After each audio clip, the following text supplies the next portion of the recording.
how's it going? It's really been a while. Which, hey, in my defense, I've never been one for consistency, and I've never been one to upload frequently, so what'd you really expect? And so, with me not recording in such a long time, I'm a little bit, rusty, you could say. So we're just gonna skip the whole intro thing, and I think we'll just dive right into it. I thought, what a more fitting or suiting way to, but I thought, what better to return with than, what better to return to with, or what I'm trying to say is, I feel like this is a fitting return. Is It Worth Downloading? Which, obviously, for those who are uninitiated, Is It Worth Downloading is my little series that I do here where I review free games that I found somewhere on the internet, whether that be Steam, Epic Game, I essentially play these games, review these games, and give them a little score and rating for you. And, especially let you know, are they worth downloading? Now, you may be asking yourself, if they're free, what's really the point of reviewing them? Anyone can try them at any point, and that's a great question, but I would argue with downloading these games and spending any amount of time is an investment in of itself, even if it's not a monetary investment. So that is what I aim to save you from if it is a potentially really lackluster game that doesn't deserve your time. So, with that being said, I don't think I need to waste any more time. We can get right into it with the first game. Nope. Get dodged down, son. The first game that we had was Dauntless. Dauntless is an action RPG that is a free-to-play Monster Slayer game. In this game, it is your pretty standard affair. You slay these large monsters and you collect different gear and weaponry, but more in the form of resources that you then take to a builder or a crafter, where you then craft your said armor or weapon pieces. And it's honestly really unique design here. The design is a little more cartoonish. The whole world takes place on this floating universe where all the islands are floating, and the whole hub area world is this architecture steampunk but very medieval fantasy kind of environment. I don't really know how to explain it. And so the way that you play is that you can create a character and you get to choose from a number of different options, right? You have a sword, you have basically what are akimbo handheld pistols, but you also have a spear, a hammer, a war pike, different weaponry like that actually all have their own unique different actions, attacks, and animations that make them feel really, really unique to each other. Honestly, a lot of the fun that I had in this game came from experimenting with these different weapons and being like, wow, that sword has a really, really cool animation here, but the war pike has a really dope projectile thing that I can shoot out the top of it, and then the hammer's dope as shit. There's this fucking throwing axe. It's it's a normal huge ass axe, but you can toss it like Thor and call it back to you. It's stuff like that that makes it really fun and unique to actually just play the game. It's all great when a game has all the fluff pieces around something to make it great, but the base experience of actually using these weapons are fun and engaging and are pretty unique, especially when compared to other games that I played in this genre. Because I would say Dauntless is kind of an MMORPG. You have your big old hub world that is filled with a bunch of different player-controlled people. And then when you go on your, say, hunts, which are your levels, bunch of random people can join your lobby, and you can have 5, 10, 15 people all bashing on the same monster with you. Stuff like that is actually kind of fun, even though initially I kind of didn't really like the aspect of the MMORPG world. I found to kind of enjoy it. Now, don't get me wrong, this is not Elden Ring level boss fights, right? The monsters here are unique. I love the design, and they are really, really fun to play against, but they're not gonna knock your socks off. Like I said, Elden Ring level bosses are on a whole nother level. But these are a lot of fun too. They all have unique powers and abilities and general design archetypes that can also use different abilities depending on what environment you're in. And so that also plays into the armor and weaponry, because you can have different like elemental effects. So if you are going up against a fire behemoth, is what they call the monsters, you know, it's maybe not smart to use something that would be sensitive against fire, right?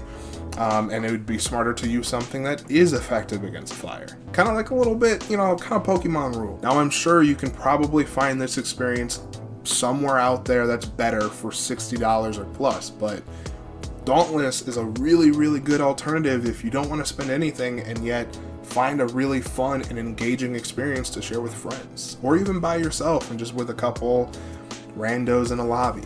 It's so much fun, and I think you'd be doing a disservice to not at least try it. It's totally possible that it's not your kind of game. Like I said, MMORPG, and it's like an action RPG against like monsters. That's not always everybody's ideal game. But no, I think this game is absolutely worth it. I think if you want a new experience, especially in the action RPG world, this could be a really good possibility for you. And I think for a score, I'd probably have to give it a 9 out of 10. I mean, it is so much like genuine fun to play. It's not perfect, but on my scale, especially when we're dealing with free games, you usually don't get much in return. And I feel like while there are some microtransactions that I don't believe in, which come with every single free-to-play game, it is still so much fun and is so engaging that it kind of is worth putting a little bit of money into it just to support the developers and the wonderful people behind this game. It would be cool if there were a few more different game modes or types to kind of add to the dynamic of the game, but honestly, where it is fun as is. Hey, quit leeching my kill. Alright, cool. Whatever then. Fuck you. Oh, that's cool. Oh, that's really cool. You're fucking mine, dude. Oh, you're so mine. Good night, dude. Wow, he had so much gear on him and he still got fucked. And after Dauntless, we have Vampire the Masquerade Bloodlines. I'm probably just going to refer to it as Bloodlines. Or no, it's Bloodhunt. Oh shit, Bloodlines is a different game.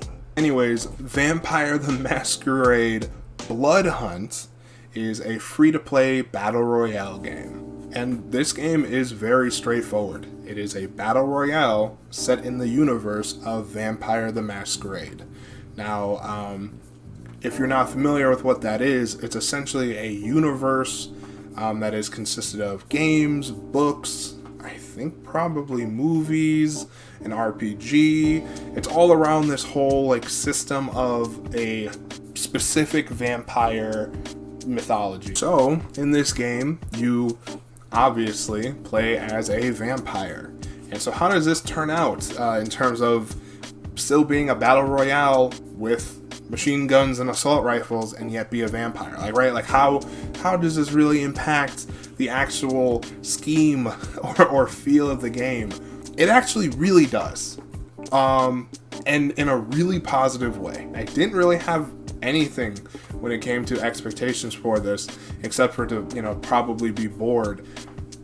And I was kind of decently surprised. I mean, it's really not bad. Now, like your usual battle...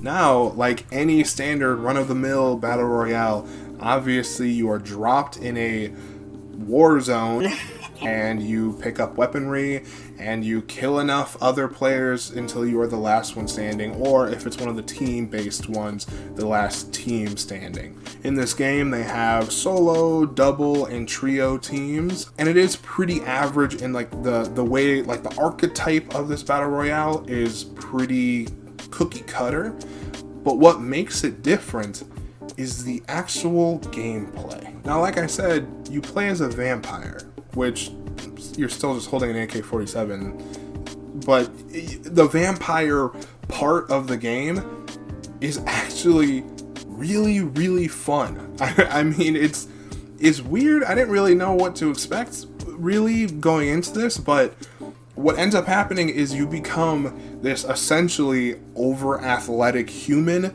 and are basically like a B-list superhero. You can literally like climb up buildings, jump from rooftop to rooftop. I mean, this is a very, very vertical game.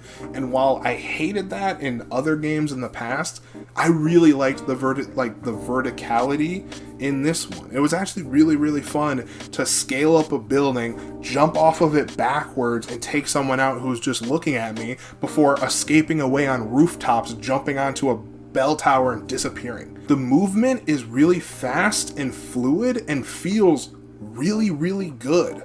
I mean, I kind of expected it to be a little clunky, maybe a little, you don't really feel that different than when you play, Warzone or Battlegrounds or Fortnite, but you feel really, really smooth and fast and agile and strong when you play as these characters. Now, the characters I talk about are like the archetypes or different like classes that they have, where you get to like customize these classes as well and make them look how you want. They have different cosmetics and different hair, skin, eyes, all that kind of stuff. Now, of course, that's where they sneak in their microtransactions. Why wouldn't they? It's a free-to-play game. I went into this game expecting nothing. I was expecting bare bones, generic battle royale that did not use the vampire like Masquerade thing at all. I thought it was going to be your basic run-of-the-mill shooter. And if you don't like battle royales, this is not going to change your mind. But with that being said, it's fun. The whole vampire part makes it way more fun than all the other battle royales that I've been playing recently. Now, in terms of an actual rating, I'm really struggling with this one, and I want to give it a 9, but I'd probably only give it an 8 out of 10. If you're sick of the battle royale thing, I totally get it. I am too. Don't even bother. But if anything I said here seemed interesting, I'm telling you, give it a try. It genuinely is not bad. Even though it does definitely have its flaws, it is still a really fun and engaging game. I catch up. Come on. Oh, he's going through the kingdom. He's going through the castle. Oh shit. I'll still get your ass. Oh shit.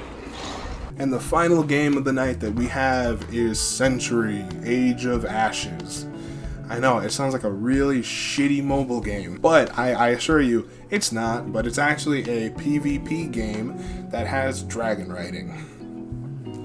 What can I say, dude? I'm a sucker for dragons. These dragons look really, really cool. I like the designs. I like the feel of them. I like the general atmosphere and appearance of this game. And honestly, this is the most like straightforward game of the night, despite the last ones being an MMORPG and a battle royale game. Century is very, very generic. Each and every player commandeers their own dragon with a number of, I think they have 3 classes, but planned on adding more, even though I don't think they're going to add those classes anymore. But essentially, you and your team get to choose from these different classes and embark in whatever the objective of the match is. There's a couple different ones. Obviously, you have your usual team deathmatch kind of game mode where whatever team gets the most kills is the team that wins. There's other more objective-based matches. Can't remember the name of it, but it's like a gold hoarding kind of thing where the more gold that your team accumulates, the more you actually win. It's kind of like capture the flag, but if there was a bunch of flags scattered around the field. Now, the actual gameplay, of course, is what we all want to hear about, right? You ride fucking dragons, right? Like, this should be fun. This should be a rewarding experience. And I mean, it's alright.